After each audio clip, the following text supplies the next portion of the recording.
Another amazing time capsule. Total flashback to 1982 here, folks.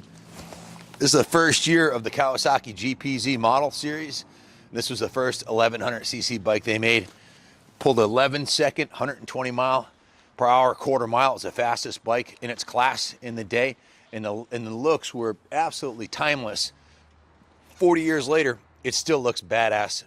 The mini quarter fairing that came from the factory, the Ferrari red paint job with the dark blue and silver, with the GPZ 1100 in gold, the black chrome, the tail fin, the nice flat seat. This is absolutely like a Porsche 911 or a fine wine. It just gets better with time. Just a beautiful piece.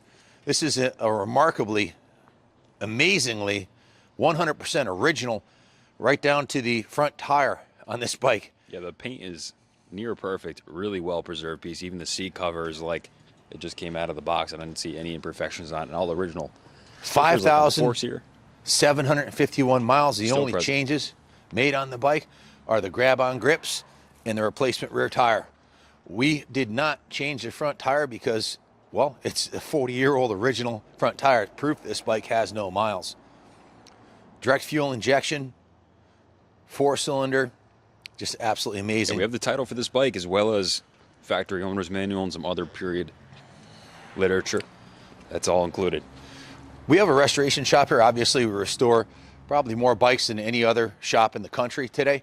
And I can tell you that it's very difficult to take one that needs a restoration and get it to this condition. And it's almost impossible to duplicate the initial, the original fit and finish and patina and shade of paint on the entire bike. And this thing is right out of the box original, even the shocks, the turn signals, and everything works 100% on it. The turn signals, high-low beam, the horn, it runs, rides, shifts, and looks like a brand new motorcycle because it is only 5,000 miles. To restore one of these, some of the finishes can't be replaced easily like the black chrome exhaust that we see get defaced and battery acid spills on them and they rot from the inside out. This is really as good of a set as you could possibly find for a takeoff. It has 5,000 miles on it, so come on, it's basically brand new. Usually they have Kirker pipes on them or they've been modified Mack exhaust or something, and to find an original pipe survivor like this is absolutely remarkable. Wizard bought this bike in the shop and took the gas tank off of it, and carefully and professionally, Wizard's been doing this for 30 plus years, cleaned the inside of the gas tank first with hot water, and then it was bicarbonate, sodium blasted, and then I'll grab the work order, but the inside of the tank was completely cleaned. He actually took the fuel sending unit out and cleaned that separately and put the whole thing back together, so the fuel system's completely cleaned out. It's got fresh ethanol-free fuel in it. Clean the injectors as well. Clean the injectors. The battery is new.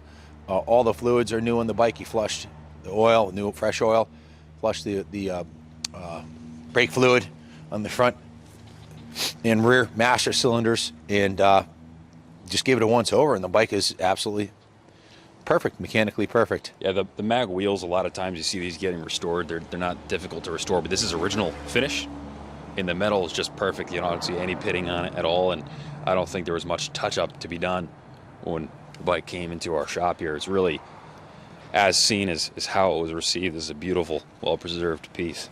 Is there anything more collectible than this in 82, 81, 82, 83 for Kawasaki? I think this is pretty much the high watermark right here. Well, you have bikes like the Mark II you could put in, similar category, or maybe the Lawson replica bikes. But really, as far as a production street bike in 82, this is as desirable as it gets. I'm sure someone will list a model, but for like a widely produced street bike, desirability, collectability, this one's up there. The finish on the rims is beautiful too. The original factory aluminum still has a shine to it. Zoom in on the case covers where the Kawasaki gold logo is. It still looks beautiful and shiny. Usually that's all, corroded or some type of issues. Yeah, there's not this one. Faking that. Yeah. New plugs and wires and stuff like that. It runs beautifully. Starts right up. GPZ1100-B2. Roller bearing crankshaft, 1089cc. Standing quarter mile in just over 11 seconds at 119 miles per hour. As I said, fastest in his class from this period.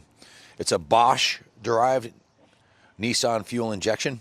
Same one they had on the 1980 Z1000 G&H models.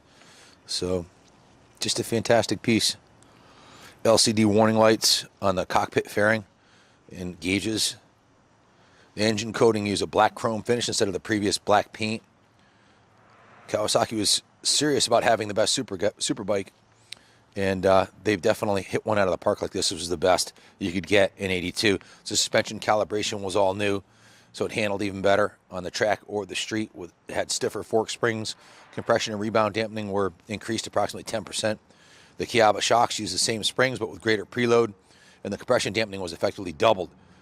At each end, the rebound adjustments offered 30% more dampening than the 81 counterpart. So stiffer, dampening, shocks, springs, front and rear made it handle much better. You know, riding it up and down the street, it doesn't seem like you're on a 40-year-old motorcycle. It just feels like a thoroughly comfortable, modern bike that you'd want to ride all day long. Very little vibration, mountain of torque, and it doesn't seem like a big boat. It seems relatively small for the capacity. You know, the way the seat and tank junction and super bike bars, everything just works well together beautifully right out of the box. Yeah, well, there's a reason they're so collectible, and that's exactly what you just said. They're fantastic to ride the riding position. 100% original Kawasaki GPZ1100. Want to grab the work order and see if we left anything off on it? Yeah, definitely. Or we could leave it to the eBay description. The Okay, work order yeah, will be... if we left anything off, it'll be in the eBay ad. The link to the eBay auction will be in the About Us section. Now, it's December 20th. Tomorrow is the shortest day of the year. It's 5 days before Christmas. This bike will be listed probably tomorrow night on the 21st, the first day of winter. So I don't suspect it'll be around very long. There's collectors all over the world looking for bikes like this. This one is absolutely pristine and just been sorted out by the Wiz, and it was detailed by our detail shop. It was steam cleaned. There's Carnauba paste wax on the original factory finish. It feels super smooth. I always say your hands can feel things that your eyes can't see, and the paint feels super smooth. Really nice. Just like everyone else in the classic motorcycle business, we've been hunting these bikes since we started, and these are the bikes that don't really trade hands in the classifieds. Most of the survivors like this are tucked away in private collections and don't really see the light of day. Check back on our channel. The last one that we had, I think, was in 16 or 17, and it sold instantly, and I still get emails on that bike to this day. So you look up GPZ1100, I believe one of our photos on one of the Superbike websites in the museum before we even opened. So it's been a couple years. This is a no excuses, unrepainted, unrestored example that's been serviced, and it's ready to go. It's ready to roll into your collection or ride today. So it even has the original Kawasaki mirrors on here. Just remarkable. I think a set of OEM grips can still be purchased from Kawasaki, the original factory grips. That's probably the only thing I would do to it, is put the stock grips back on it. That's it. And if I could find an original rear tire, I'd probably do that too. So you had a matching original set of tires, although that's going to be a tough call. 40-year-old tires are hard to come by, but I definitely, unless I was going to ride it daily, I would not change that front tire. If you want to buy the bike and leave it here on display, we'll offer free storage on it. We don't have a GPZ1100 on display currently, so ask us about that, or message your zip code on eBay for a shipping quote. We can ship it anywhere in the States.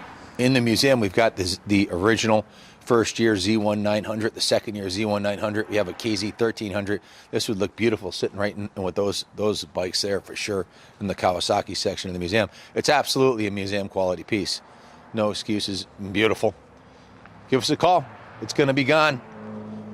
If it's not listed on eBay past the first of the year, it's sold. Good luck bidding on it. Call us if you have any questions. Want to add anything else, Junior? Thanks for watching, guys. If you haven't subscribed, hit the subscribe button below, hit the notification bell. You get updated when we post bikes like this. I told you earlier today, some really top-notch bikes coming in. We have super bikes like these, some old restored motocross bikes, some really obscure rare stuff that you don't see. Our best inventory ever, I've been saying.